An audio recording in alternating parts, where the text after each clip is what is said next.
No hay plazo que no se cumpla y el próximo 16 va a comenzar la primera ronda de negociación del TLC, ciertamente en un ambiente mucho más distendido del que había cuando llegó Donald Trump a la Casa Blanca. Sin embargo, siguen existiendo preguntas e incertidumbres como, por ejemplo, ¿cuál va a ser el alcance de esta negociación? ¿Por qué tanta prisa en acabarla lo antes posible? Y, por supuesto, ¿qué es y hasta dónde puede beneficiar a nuestro país? De esto vamos a hablar hoy en Opiniones Encontradas. Muchas gracias por estar con nosotros en este programa en el que todas las ideas se pueden cuestionar siempre que se debatan. Soy José Buendía y acompáñenme, vamos a ver unos datos de contexto para iniciar aquí directamente nuestro foro, nuestro debate de hoy. El desafío de abrir el Tratado de Libre Comercio con América del Norte que lanzó Trump comenzará a materializarse con la primera ronda de negociación entre México y Estados Unidos el próximo 16 de agosto, aunque en un ambiente menos pesimista que cuando el actual presidente estadounidense llegó a la Casa Blanca. En efecto, Estados Unidos ya presentó sus objetivos, pero estos no causaron gran controversia porque muchos de ellos ya estaban acordados en el Tratado de Asociación Transpacífico. Del otro lado, la parte mexicana adopta una posición cautelosa por el temor de que la inestabilidad del mandatario estadounidense pueda complicar la renegociación del acuerdo e incluso hasta forzar su remisión. La primera ronda se prolongará hasta el 20 de agosto e incluirá varias mesas con temas difíciles y espinosas en materia laboral, como el impacto de los bajos salarios de los trabajadores mexicanos en la competitividad y el déficit comercial. Si Estados Unidos presiona sobre esto, México podría reclamar incluir en los contratos de las empresas estadounidenses prestaciones sociales. Los argumentos más importantes para mantener el acuerdo comercial tienen que ver con la dependencia energética de México con su vecino y la intricada interdependencia de cadenas productivas a ambos lados de la frontera. El Senado mexicano, en su actual composición, no aprobará el nuevo Tratado de Comercio de América del Norte. Quienes darán o no visto bueno al nuevo texto serán, según el calendario que maneja el gobierno del país norteamericano, los senadores que sean elegidos en las elecciones del próximo 1 de julio. ¿Cómo afectan las elecciones presidenciales en México y legislativas en Estados Unidos la negociación? ¿Por qué ambos gobiernos parecen tener tanta prisa? Posiciones. El Tratado de Libre Comercio fue el instrumento para catalizar la industria automotriz en México, dijo la Asociación Mexicana de la Industria Automotriz. México debe aprovechar la renegociación para posicionarse mejor en las cadenas globales de valor, dijo Alicia Bárcena, secretaria ejecutiva de CEPAL. Los objetivos centrales que esperamos se cumplan son fortalecer la competitividad y lograr una mayor participación de industrias mexicanas en cadenas de valor. El secretario del Trabajo, Alfonso Navarrete, declaró que la homologación salarial es un tema que puede revisarse en el Tratado de Libre Comercio con América del Norte. Sin embargo, debe considerarse que la realidad salarial del país es asimétrica, donde existen sectores dinámicos en exportaciones y otros no. México tiene una clara dependencia energética de ese país, ya que importa casi 1.900 millones de dólares al mes, unos 63,000 millones de dólares al día en productos básicos para la economía como la gasolina automotriz y el gas natural.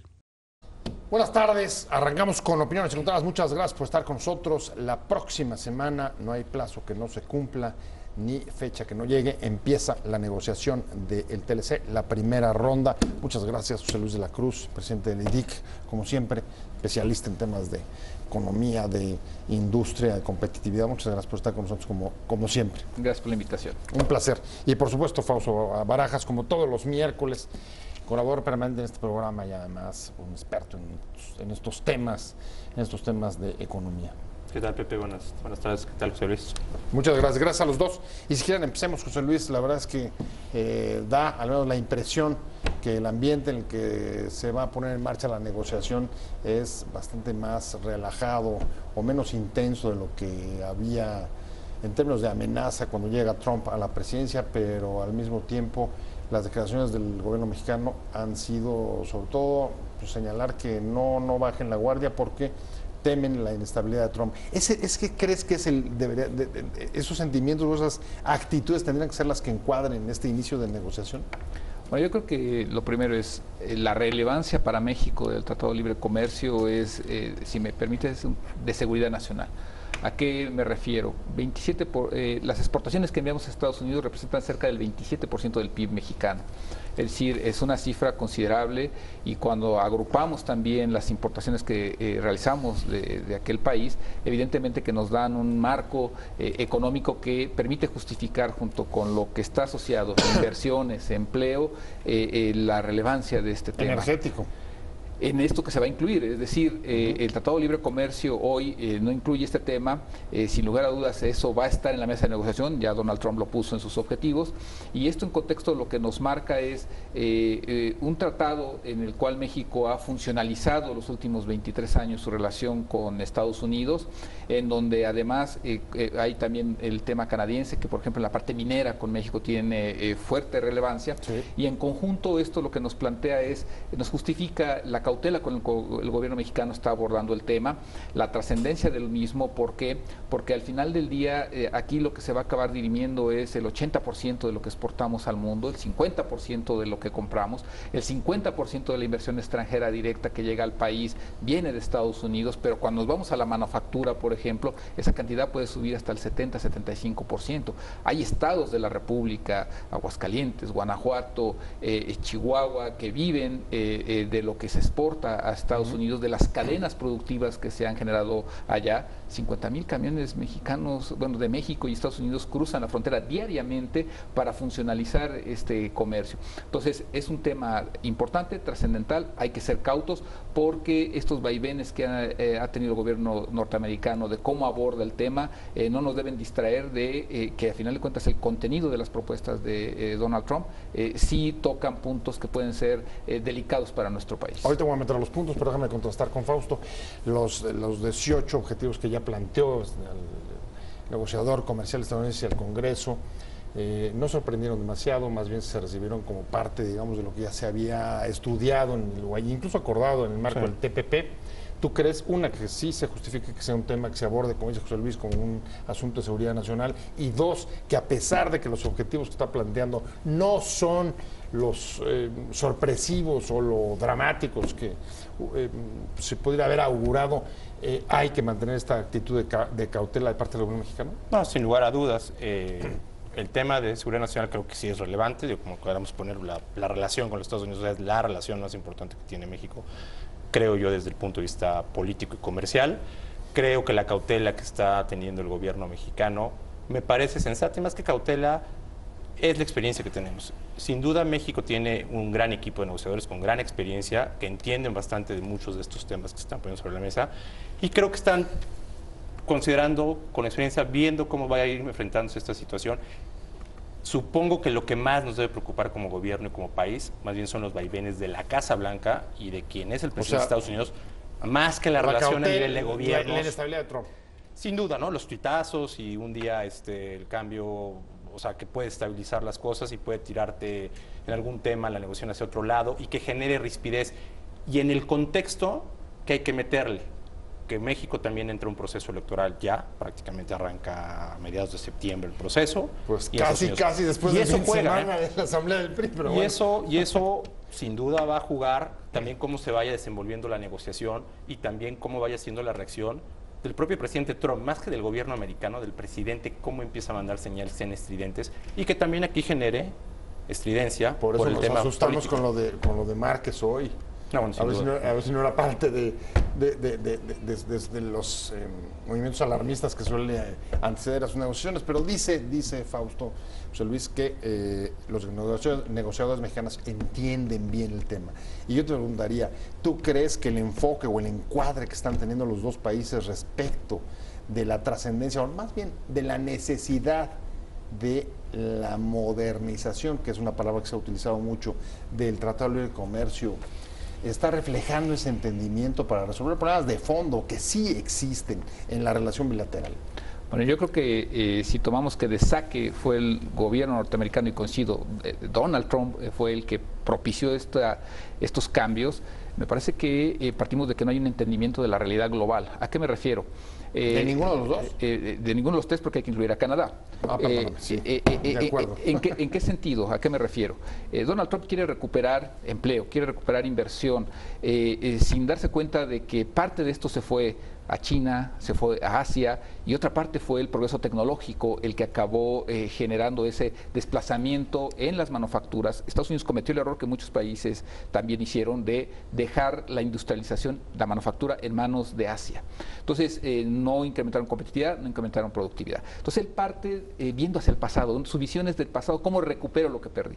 México y Canadá, de manera es entendible, responden de forma hasta cierto punto instintiva en términos de política comercial y de geopolítica, es decir, cómo conservo lo que considero que es positivo para mi país, es decir, las cadenas productivas que hay funcionalizadas a través del sector automotriz, por ejemplo, de la electrónica, de la computación, del sector textil, por mencionar algunos, tratan de mostrar que el tratado ha sido bueno para todos los países e intentan conservar eso. Sin embargo, aquí hay dos elefantes en el cuarto. Uno es, parte de esto es porque la región de Asia-Pacífico ganó productividad, competitividad, que le permite ser la mayor ganadora en el área de América del Norte. Y segundo, al final del día todo esto tiene que estar funcionalizado a través de las grandes empresas transnacionales de Estados Unidos. Es decir, hace 25 años estábamos negociando propositivamente, gobierno de Estados Unidos, gobierno canadiense, gobierno mexicano, empresas interesadas. Hoy lo que vemos es que hay una ruptura en Estados Unidos entre los intereses de sus empresas y el nuevo gobierno de Estados Unidos, y vienen a negociar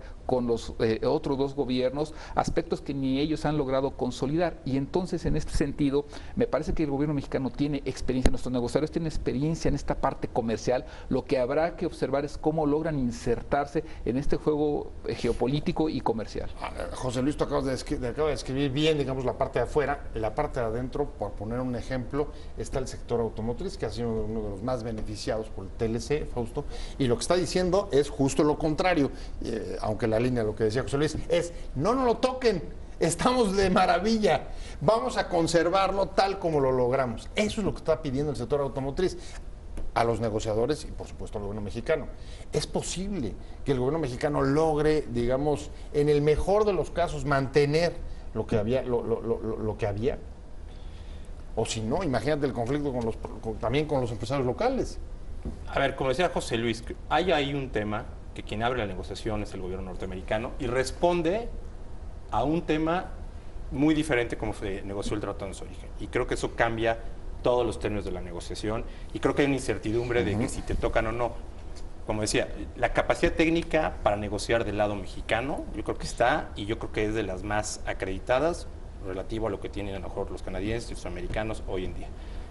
Sin duda, creo que aquí las variables van a ser las políticas o en qué términos te vas sentando, porque cuando vieron la negociación fue en un término de estamos perdiendo, queremos recuperar y nos lo devuelven. No era un tema de negociación, es me van a regresar y por eso abre el tratado, porque es injusto. Hace 24 era una voluntad de integración comercial con todas las partes poniendo y usando a la técnica, digamos, todo lo que ve de comercio para ver cómo se construye un acuerdo. Entonces aquí la parte, pues quién sabe cómo acabe, porque el tema va a ser cómo empiezan a jugar las diferentes variables que hacen el origen del cambio de la negociación del Tratado de Libre Comercio, o sea, cómo surge. O sea, pues aquí va a ser cómo vas, ahora la técnica, cómo ayuda a sustentar posturas políticas muy distintas a las de hace 20 años. No, y planteamientos políticos. O sea, lo que están aquí, lo que tenemos es un planteamiento político de cómo, lo que sea, es cómo me devuelven lo que yo perdí, que creo que ustedes me quitaron. Entonces aquí es cómo la parte mexicana y la canadiense van a pues, defender sus intereses de manera contenida y diciendo, a ver, aquí hemos ganado todos, es benéfico para todos, la integración comercial es mucho más profunda de lo que crees de estamos perdiendo y quitando empleos. Entonces, yo creo que hay mucha incertidumbre de cómo vas. La técnica para temperar, digamos, a la política. Yo lo usaría mucho. ¿Eso se puede? ¿Tú coincidirías? ¿O habría que cambiar los términos políticos, digamos, de la negociación o el enfoque con el que están entrando ambos? Déjame responder en base a un estudio publicado la semana pasada por el Instituto Peterson, Estados Unidos. Estoy plagiando, básicamente lo que se menciona ahí, los diversos análisis es, si esta negociación no tiene un update y un upgrade, es decir, si no planteamos un nuevo nivel de integración productiva, competitiva, mutuamente benéfica, es decir, si no se deja al lado este discurso en donde, como bien mencionas, de hecho lo trae el documento de objetivos de Donald Trump, reconocemos que estamos perdiendo empleo, que se han cerrado empresas por el Tratado de Libre Comercio. Si eso no queda de lado, porque en realidad tampoco es cierto, al final del día la parte, este eje político de confrontación puede ganarle terreno a cómo construimos una nueva relación en América del Norte que responda a las necesidades de empleo, de inversión y además de competencia global con quien nos ha venido ganando terreno porque han instrumentado otro tipo de política, que reitero es el Pacífico Asiático, y en donde hoy ya vemos a la India también ganando terreno, y en donde en Europa Gran Bretaña está lanzando un nuevo programa de industrialización, Alemania no lo ha dejado, y en ese sentido América del Norte tiene que encontrar, el gran desafío para nuestros negociadores es cómo encontramos algo propositivo cuando el punto de partida ha sido de ruptura. Pues, a ver, una nueva forma de integración, dice Fausto, tú habías propuesto, digamos, una contención de la parte técnica de la política y esta pretensión de recuperar el empleo. Y déjame ir a un ejemplo concreto, y es el tema del salario y la política laboral. Sí. ¿No? Seguramente eso va a estar en la mesa, seguramente va a estar en la mesa de negociación. Los norteamericanos están diciendo, alcen el salario en México, porque necesitamos que haya un mercado de mayor consumo y además, sobre todo, que no haya dumping con los costos laborales que hay en Estados Unidos. Esto ¿cómo crees que la técnica pueda temperarlo, o es una política difícil de contener? Pues es que esto no es de que suban los salarios, no, esto obedece a dinámicas económicas, no es por decreto ni por... Ahí cuando digo es, los datos van a tener que sustentar y van a tener que dar los mayores elementos para quitar este tipo a veces de discursos que son a veces, bueno, discursos de hipótesis falaces de suban, pues no es de nada más, se suben porque se suben. O sea, las dinámicas salariales han obedecido a los temas económicos y el salario aquí obedece a lo que es de competitividad en nuestro país. Entonces, nada más de subirlos porque sí, pues, implica, como se ha puesto también, es, bueno, pues, ustedes tendrían que reconocer ciertas prestaciones en sus contratos. O sea, se vuelve... Pero fíjate el clima, déjame ir. Duda, tono, forma y manera en que ha empezado esta negociación, o que va a empezar esta negociación del TLC, es muy distinta a la que hubo cuando se firmó aquí en 91. Hay temas que uno nunca hubiera creído o uno nunca hubiera apostado hace tiempo que estarían. La petición de aumentos salariales en México de parte de Estados Unidos, la respuesta sobre la falta de prestaciones en los contratos de las empresas norteamericanas allá, pero también la parte energética. Y retomo lo que decíamos aquí en la pausa, José Luis de la Cruz, presidente de IDIC, parece, decía Fausto, que se abrió o se abre una caja de Pandora, y tú decías, el problema es cómo se va a cerrar. Efectivamente, porque lo que estamos viendo ahorita en la mesa de negociación es algo provocado por el presidente de Estados Unidos, en donde no se tiene una visión geopolítica, geoeconómica, que entienda la relevancia de México para Estados Unidos. Sus empresas sí lo entienden, por eso están invirtiendo en México, porque encuentran facilidades, capital humano suficiente para poder hacer productos y enviarlos a su mercado, porque allá el consumidor es muy exigente. El propio gobierno de Estados Unidos lo entendía a fines de los 80, cuando se empieza esta negociación del Tratado de Libre Comercio. Sabía que era necesario para darle estabilidad al país que venía a México, que venía de una profunda crisis, y a través del Tratado de Libre Comercio se logró reactivar ciertas cadenas productivas. Hoy eso se está dejando de lado, y el desafío para los negociadores mexicanos y para las empresas de Estados Unidos es cómo se vuelve a poner en el centro del debate la importancia que tiene lograr un buen acuerdo con México, en donde se le dé vida a estas reformas que se aprobaron. ¿A qué me refiero? Se hizo una reforma laboral en el país para tratar justamente de resolver los problemas estructurales que tenemos ahí.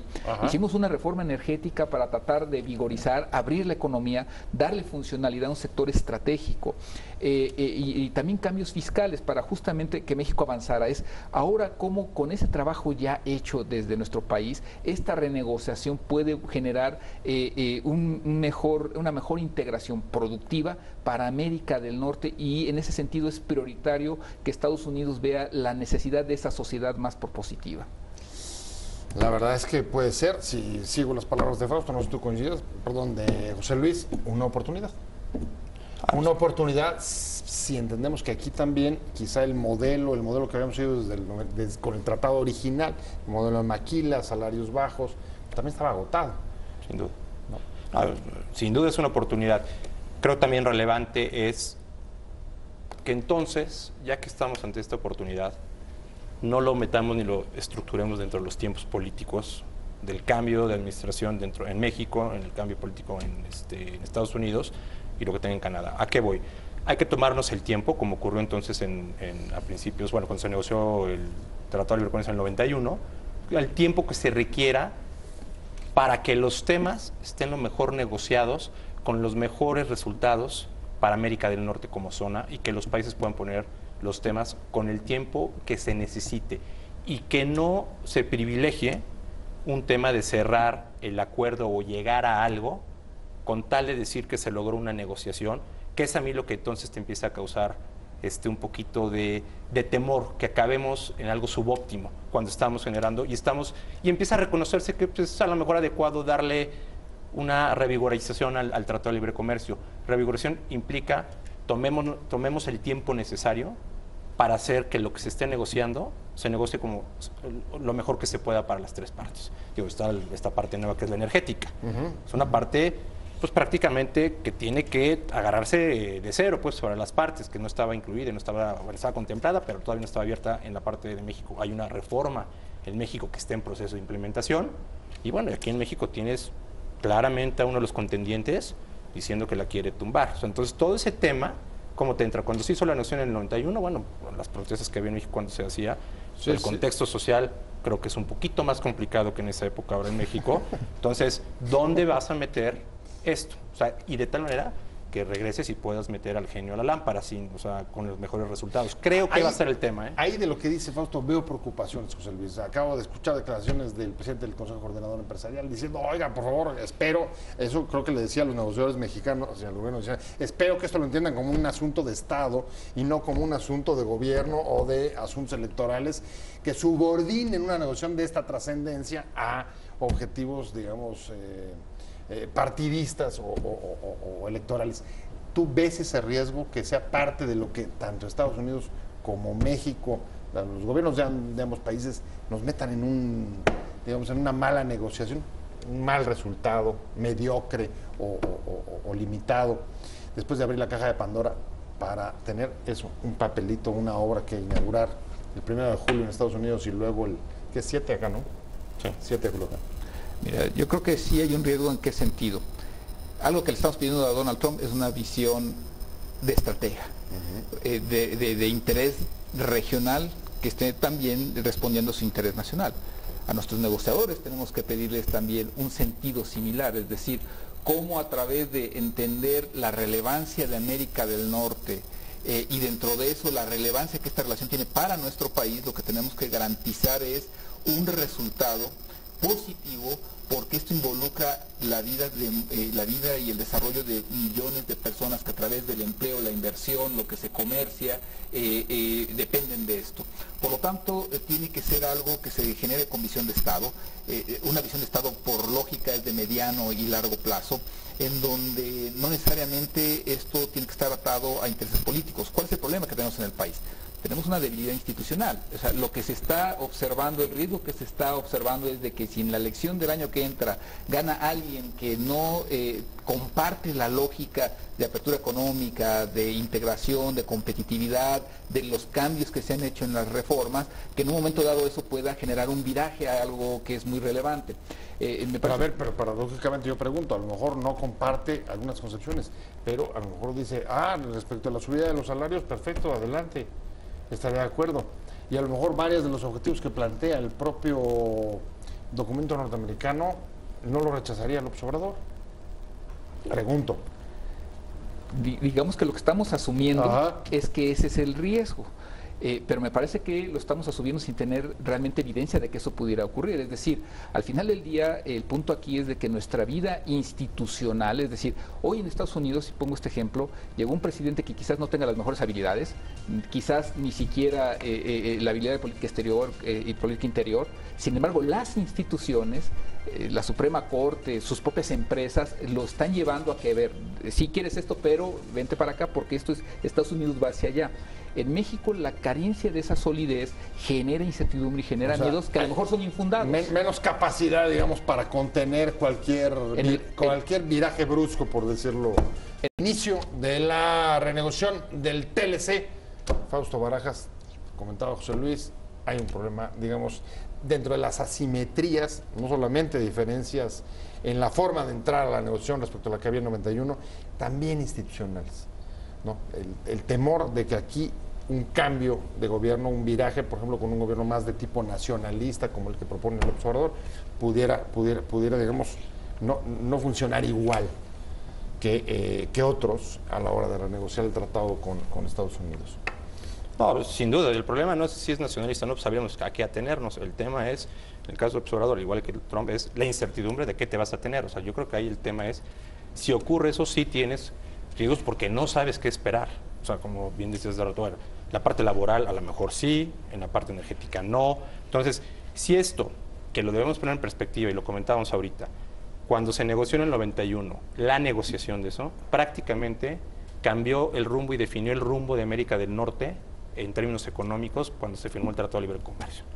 De esa magnitud es lo que acabamos de abrir, ¿no? Es lo que traen en las manos. Cuando el señor de la Casa Blanca agarró y dijo, no, devuelven mis empleos, lo que está haciendo es abriendo un nuevo capítulo que puede redefinir la dirección de hacia dónde va América del Norte. Entonces sí creo que es bien importante pues, que enmarquemos en esa perspectiva lo que implica los tiempos y no querer acabar antes porque tengamos el temor, pero sí hay un tema de incertidumbre que sí debemos considerar, porque esto debe tomar el tiempo que se tome, porque sí va a impactar en los próximos años el destino de México y seguramente Estados Unidos y de Canadá. Entonces, la parte que decía José Luis, institucional, que tenemos relativamente menos fortaleza que los canadienses y que los norteamericanos, sin duda para nosotros sí debe ser una variable, en el sentido de que el tiempo no debería ser un factor, pero para nosotros el tema de meter esto en un proceso electoral donde tenemos incertidumbre también es una variable a considerar. Es gravísimo de todos, o sea, el asunto sí tiene que ver, es mucho de enfoque, José Luis, y recuerdo una declaración que hacía Alicia Bárcena de CEPAL, ¿no? sobre ella alertaba y decía, esta es la gran oportunidad para que México promueva, por ejemplo, sus empresas, pymes, empresas medianas y pequeñas, que no estaban integradas ni fueron las beneficiarias del tratado original para incorporarse a las cadenas de valor global.